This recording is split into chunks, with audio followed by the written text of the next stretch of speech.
Imagine waking up to the sound of thunder, but there are no storm clouds, no rain, only the relentless pounding of hooves. The earth trembles beneath an unstoppable force, a wave of warriors so fierce that entire civilizations crumble before them. The Mongols weren't just conquerors, they were history's greatest storm, reshaping the world in ways still felt today. It all began in the vast, unforgiving steppes of Mongolia, where survival wasn't just a skill, it was the only way of life. Out here weakness meant death. The biting cold, the endless horizon, and the sheer brutality of the land forged men like steel. And from this crucible of hardship emerged a man who would change history forever, Temujin. You might know him by another name, Genghis Khan. But before he became the most feared ruler on earth, he was a starving outcast, abandoned, enslaved, and betrayed. Pause for a second. How does a man go from prisoner to emperor of the largest contiguous land empire in history? That's not just a rise to power, it's a rebirth through fire.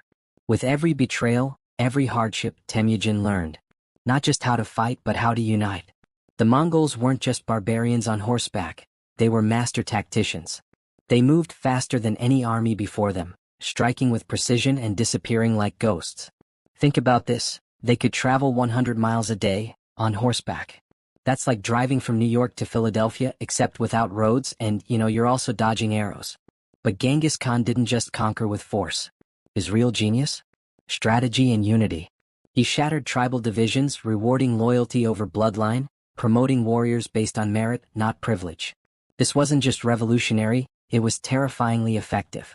While European knights bickered over who had the fanciest armor, the Mongols were building an empire with one simple rule: obey or be erased. And erased they did.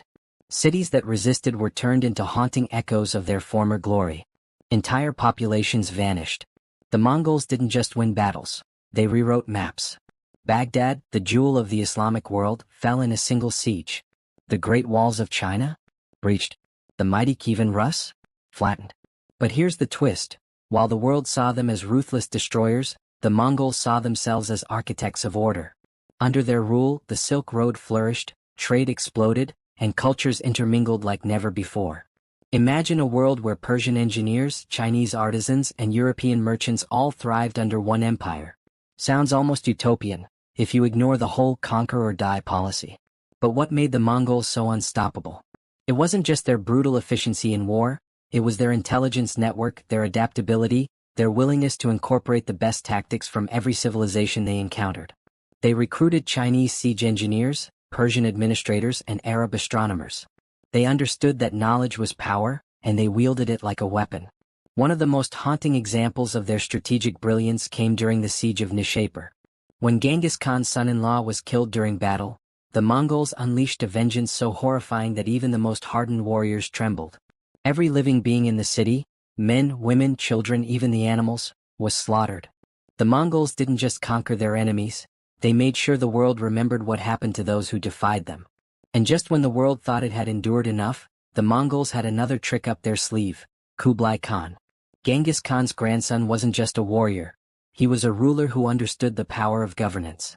He took China, the most sophisticated civilization of its time, and made it Mongol. The Yuan dynasty was born. Unlike his grandfather, Kublai sought to assimilate, blending Mongol and Chinese traditions to rule effectively. He built cities, improved trade routes, and embraced Chinese culture in ways that surprised even his most loyal warriors. But even he could not prevent the inevitable decline. With every great empire comes a fatal flaw, and for the Mongols, it wasn't swords or arrows that brought them down. It was something far more insidious: success. As they settled into luxury, the fire that once fueled their rise dimmed. The nomads who once thrived in the saddle found themselves trapped in the golden cages of their own making. The empire fractured, torn apart by internal struggles and the very civilizations they once dominated. The unstoppable force had met an enemy it couldn't defeat: time. The Mongol domains splintered into warring factions, and their former subjects rose against them. The Yuan dynasty in China fell to the Ming, the Golden Horde weakened in Russia, and the once unified Mongol Empire faded into history. But here's the real kicker: without the Mongols, the modern world wouldn't exist as we know it. They connected East and West, spread knowledge, and left an imprint on history that no empire before or after could match.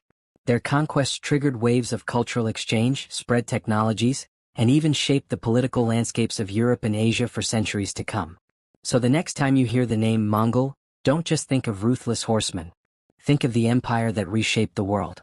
Think of the greatest rise and fall in history. And ask yourself this: if one man, abandoned and enslaved, could change the course of civilization, what's stopping you from changing your own destiny?